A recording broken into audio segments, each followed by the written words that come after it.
What is going on, guys? Jason Burke here, Styles Clash for Life, coming at you on YouTube, and today I've got, I guess, a brand new kind of a makeshift segment on my channel. I wanted to go about bringing you guys more videos this year, and so I've started off 2017 with like 4 videos last week. I'm going to do another 4 or 5 this week. You guys know my regular segments. I have Wrestling with Myself, I have Football Focus, I have the movie reviews, both franchise reviews and the new and the old. And I wanted to bring you guys some new different segments. And you guys know this channel is raw. There's no editing on here. I usually bring some notes or kind of just come and talk. I didn't bring any notes today on this segment. But I just wanted to kind of off the cuff, raw, randomly just kind of ramble to you guys about something. I'm going to do a new segment on my channel called TV Talk. Where I just randomly talk about different shows that I've been watching, stuff in the past that I liked, current stuff that I'm watching, news and TV, stuff like that. Really a random kind of a makeshift thrown together thing here. And this one's going to surprise you. This is the debut episode of TV Talk. And I just wanted to talk about one particular show that just got canceled. And again, the subject matter is going to surprise you here. Because you guys know that I'm into a lot of sports. I love my football, my basketball, my wrestling, my mixed martial arts. You guys know I'm a big jock guy. I played a bunch of sports in high school and college. Big watcher of sports. One of my jobs for a living is that I cover sports for different websites as a journalist. And so you guys know I'm big into sports. You also know I'm big into gory horror. I do a lot of horror reviews, past and present, on my channel. By the way, this week there's a Psycho franchise review coming up, so if you guys like the Psycho franchise movie series, check that out. But besides horror and besides sports, I also happen to love nostalgic teenage 90s type stuff. And I was a big fan of the show Boy Meets World back in the 90s. Ben Savage, Ryder Strong, Danielle Fishel. I'm sure most of you guys, if you don't love Boy Meets World, you've at least heard of it or seen it here and there. So I know it's weird for a sports and horror guy to be talking about Boy Meets World. But for those of you that don't know, Boy Meets World lasted, I think, 7 seasons. It was an all-time classic show, teenage life lessons from Mr. Feeney. Again, great characters. One of my favorite of all-time shows. I still watch the reruns. I own all the seasons. I've seen them 1,000 times. I can quote most of the episodes. But Boy Meets World came back in the form of a spin-off about 3 or 4 years ago on Disney, called Girl Meets World. And the premise of the show was Corey and Topanga, having moved to New York in the Boy Meets World series finale, now have 2 children, and you're watching them grow up, and Corey and Topanga's characters are now passing on life lessons to Riley, their daughter, and their young son, August. And so we saw Boy Meets World kind of morph into Girl Meets World, and it was kind of an updated version of Boy Meets World. It was more hokey, a little more silly, but it was an updated kind of using technology and using a lot of the tropes we see nowadays. It was this generation's Boy Meets World. And while, of course, nothing compares to the original, and if you go into the show expecting Boy Meets World, you're going to be severely disappointed. But it was one of those things that I watched the first 3 or 4 episodes, and I was like, this is too silly. They're kind of treating Corey as too silly of a character. There's too much over-the-top stuff going on with Farkle. It doesn't really track with the characters a lot. It's kind of too. It drags on a little bit. The lessons are kind of labored at first, but once you get past the first 4 or 5 episodes, the show is a really good show overall. They really settle down into some good topics and find a way to modernize things. And one of the first episodes they did was talking about use of cell phones and being on social media and having to strip yourself from that. They went on, as the show went on, to not only talk about much more serious things, which Disney doesn't usually cover. They talk about cyberbullying, Riley getting bullied online and confronting her bully. They talk about Asperger's and autism, which the Farkle character has. They talk about social awkwardness and like anti-touching, which Farkle's girlfriend in the later season Smackle winds up having. They talk about that. They cover a lot of really cool stuff. They have a love triangle, which is a really good apex of the series with Riley, Maya, and Lucas, the 2 best friends, and the male protagonist character, which is really cool. They cover money and finances with the Farkles losing their money.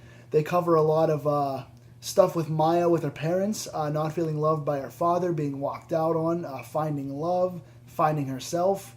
Everyone sort of growing into their characters, and as the show evolved, it got more mature and it got a little less hokey, and they found their voice, and they really became the new age Boy Meets World for the new generation. Again, not as good as the original, of course, but nothing is. And this show really resonated hard.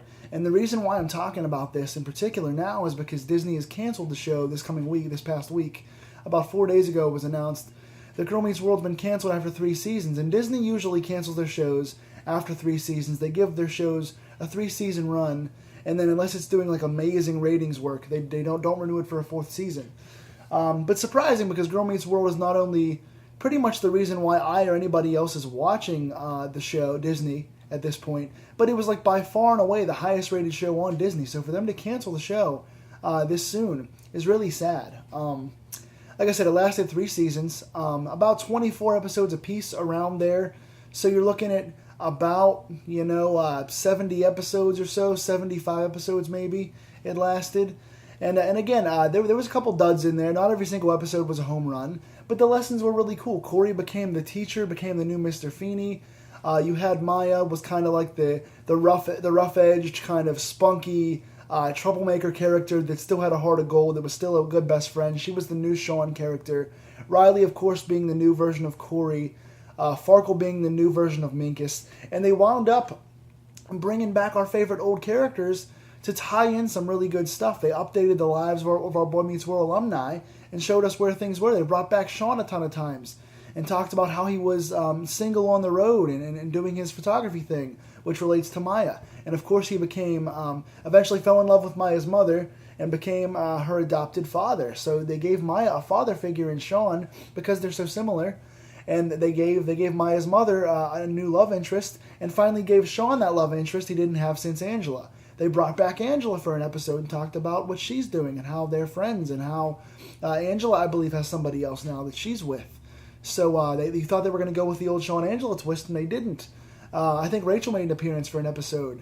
You saw Plays with Squirrels. Eric came back and ran for governor or president or something. I think he won the presidency. And he had plenty of fun moments with Maya being quirky and just using a lot of the old Plays with Squirrels and just funny Eric jokes. They brought back Tommy, the little boy that Eric had adopted at one point, who's now doing well and had a run-in with Eric. That was amazing. They're just bringing back all these characters from the classic show and giving us updates on each person. You even saw Chet had an appearance. Corey's parents had an appearance. Josh, Corey's younger brother, in the final season, him and Maya wind up having a thing together, and I think they're going to end up together because there's 2 episodes left.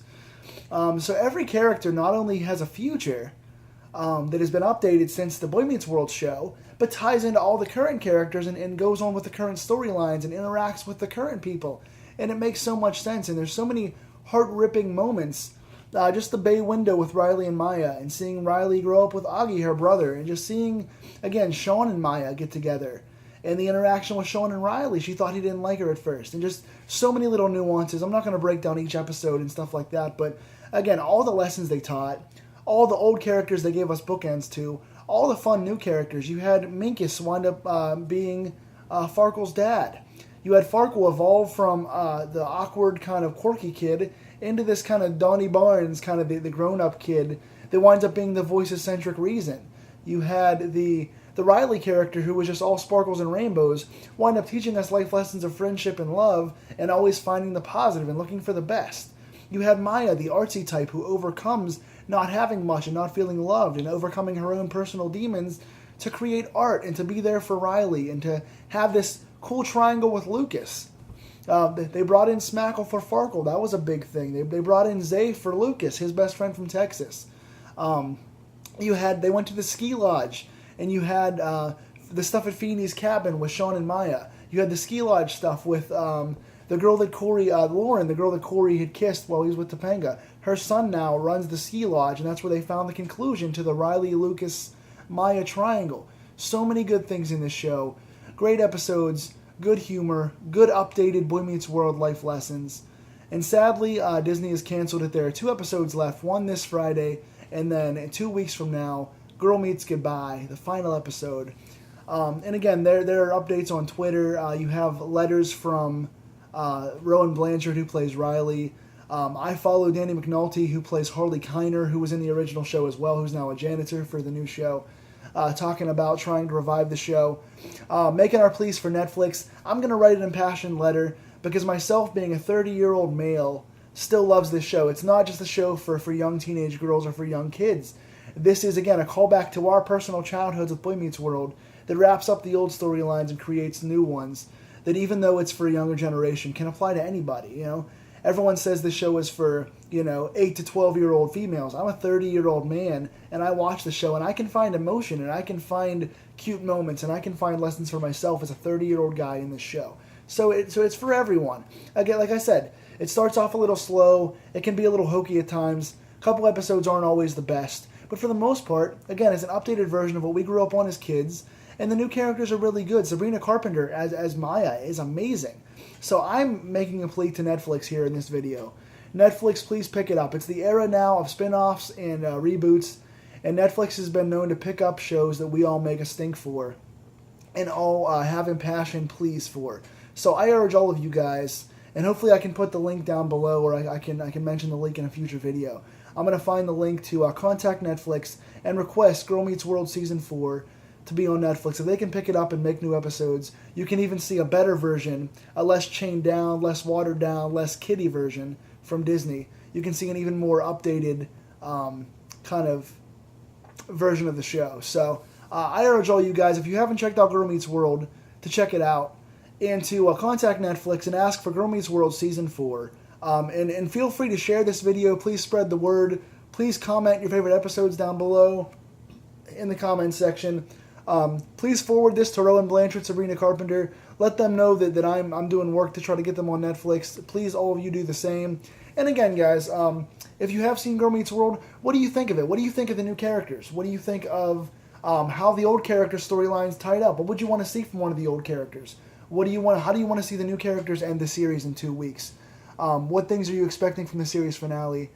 What did you think of Boy Meets World back in the day, and how do you think this compares to the show? And do you want to see this on Netflix? And if you do, contact them and ask for a Season 4. So this has been my first episode of TV Talk. Talk to me in the comments about this show and Boy Meets World down below. Give me your predictions. Give me your likes and dislikes. And what do you think of TV Talk? What do you think of this segment? Do you like the idea? Tell me in the comments. Until then, guys, this has been Jason Burke. Take care of yourselves. I'll see you all soon. Stay blessed.